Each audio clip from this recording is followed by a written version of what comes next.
What do you think is India's favorite snack? Quick hint, it's not bhujia, not even samosa. India's favorite snack is Dolo. You know the tablet, Dolo? At least 3.5 billion of them have been sold since the beginning of this pandemic, 3.5 billion. You know how many that is? If you stack up all of the tablets, the Dolo Tower will be taller than Burj Khalifa, 63,000 times taller. And it will also be 6,000 times taller than the Mount Everest. Such is our towering love for this tiny tablet. The question is why? Dolo 650 is a painkiller. It treats headaches, fever. Why did we consume 3.5 billion of them? Were so many of us sick in the last 2 years? Did doctors tell us to munch on these pills? Or did we do what we do best? Self-medicate. Hello and welcome. I'm Palki Sharma Upadhyay and this is Gravitas Plus. 52% of Indians today self-medicate, meaning we buy, consume and suggest medicines without consulting a doctor. If we have a headache, we pop a Disprin. If we have cough, we drink cough syrup. Heartburn, pop an antacid. All of these medicines are readily available in most Indian homes. We have a big, diverse box of medicines that we like to open on a daily basis. But what if that heartburn we just popped an antacid for was not acidity? What if it was our heart signaling something worse, like a heart attack? What we just did was ignore the problem. Ideally, we should have spoken to a doctor. Instead, we played doctor, ended up with a misdiagnosis. And this is one of the many problems with self-medication. We all know it. Then why do we do it? One, because we do not feel the need to see a doctor, especially for a minor health issue like a headache, fever, cough and cold or stomachache even. Two, it's expensive. Visiting a doctor at a private facility in India will cost you at least 500 rupees. It can go up to 1500. And this is just the cost of consultation. The doctor may ask you to run tests like an ECG, ultrasound, MRI, and these can cost you up to 4,000 rupees. Of course, there are more affordable options like government facilities, but they're always packed. Getting a slot for a test is quite a fight and getting a doctor's appointment is a long way. So we just pop that pill. It saves us time and money. Also, we have another option. The chemists. In India, chemists double up as doctors. They prescribe medicines. When we are not sure which pill to pop, we just ask the nearest chemist. He may not have an MBBS, but he does have counter experience, and we have safely assumed that the two are the same. Well, they're not. Self-medication is dangerous. Again, let me tell you why.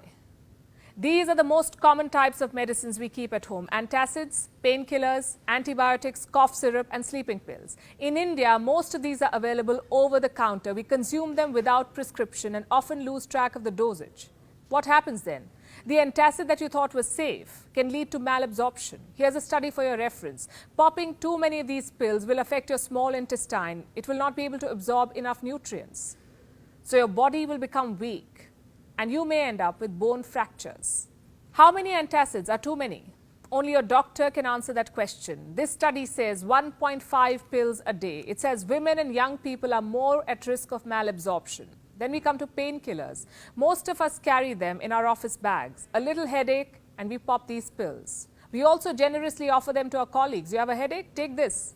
Did you know that painkillers can damage your kidneys? Doctors say overconsumption of painkillers increases the load on your kidneys. They may stop functioning. You may end up on dialysis or need a transplant. Extreme cases, but very much possible. How many painkillers are too many? Again, ask your doctor. I suggest you also read this article from Johns Hopkins Medicine. Painkillers may give us quick relief from a backache or a toothache, but they also increase our chances of heart attacks. Harvard Health cites a study to say the risk increases within the very first week of taking the pill. Also, full disclosure, before preparing this episode of Gravitas Plus, we spoke to several doctors, not one or two, but several reputed doctors, and all of them had the same thing to say. The danger of self-medication is real. The danger of over-medication is real too. Painkillers are not our best friends. They have links to stomach ulcers. But did you know any of this? How would you? Which chemist warns us about the risk of these medicines? Which WhatsApp group tells us about over-medication? Which neighbor reminds us that the antibiotic she's suggesting can contribute to antibiotic resistance? The OTC market or the over-the-counter market is betting on this half-baked knowledge. The Indian OTC market is currently valued at $7.62 billion. How did we get there? Because of all the medicines we bought and ate for nothing.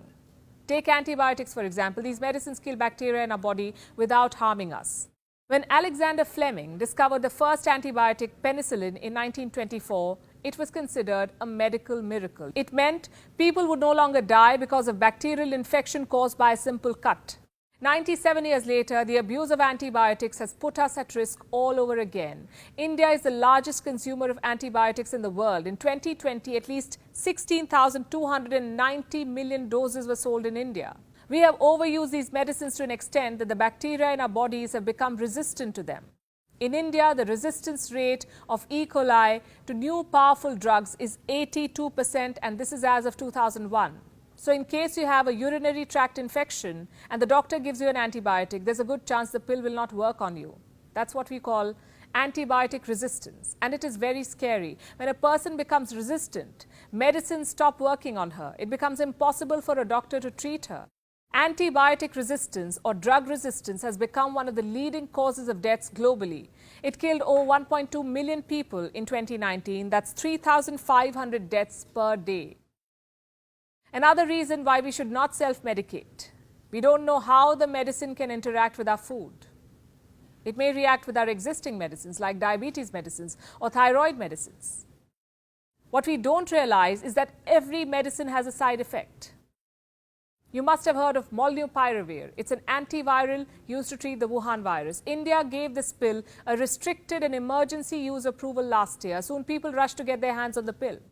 Since this drug was sold only to those with a valid prescription, people began sharing prescriptions over WhatsApp.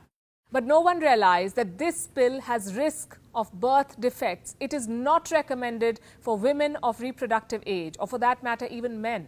But people don't know about this. They're buying molnupiravir like Dolo.